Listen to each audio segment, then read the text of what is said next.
So I'm going to show you how to connect this to your battery two ways, the incorrect way and then the correct way.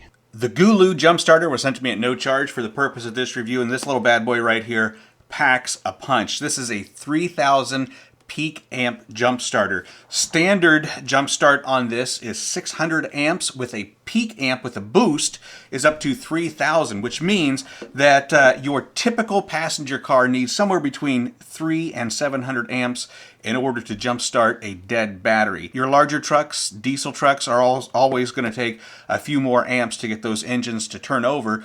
And so with a 3000 peak amp, you're going to be able to start an engine up to a 10.0 liter gas engine and an 8.0 diesel engine, which means that this is not going to have any trouble starting my 1-ton dually with a 7.4 liter engine that's sitting out in the driveway. Now let me show you how this works, because these things are really nice. The first thing that you're going to want to do is make sure you charge it. You got a charge port here, and you've got your charge cables to get that done. You don't have a wall plug, but these are USB-C to USB-C. Also, you can charge it from your cigarette lighter if you want to leave it plugged into your car, and always have a charged up jump starter, which is a super good idea, especially if you have a low battery, or if you're in the middle of winter and your battery dies often.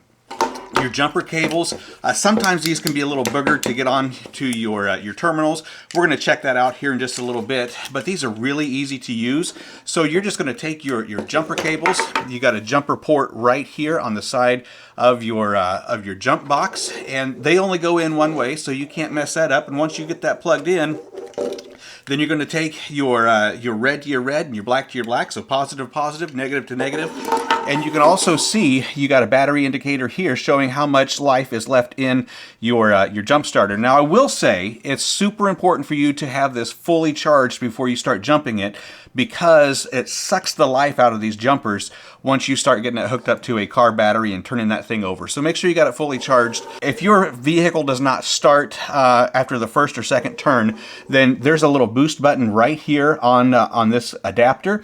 And you push that, and you're going to get that 3000 amp peak boost, and then you can crank your car over and you should be good to go. Now there's also a couple of LED lights on here, which is going to indicate when it is ready to turn over and if you do have this hooked up correctly or incorrectly. Okay, so you can hear that beep, and that beep is telling me that I got this hooked up incorrectly, plus I have a red LED light that is on, indicating that this is wrong. Now if you do have it hooked up incorrectly, it's going to beep at you. You're going to have a red light. It's not going to hurt anything.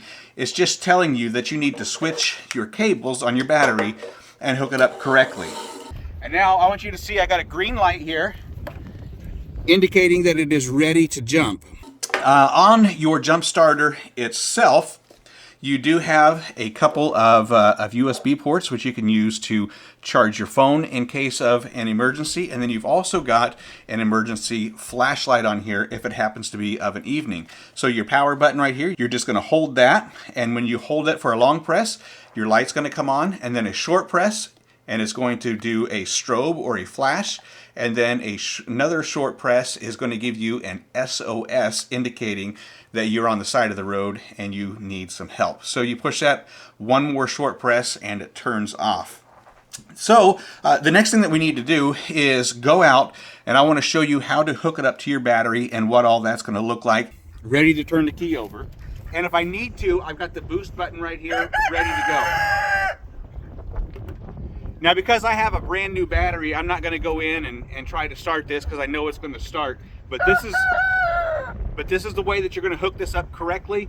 When you're all done, you can disconnect, and then they do give you a nice little storage bag to keep that in. And then you also want to make sure that you recharge this back up to a full charge so that it's ready to go for the next time.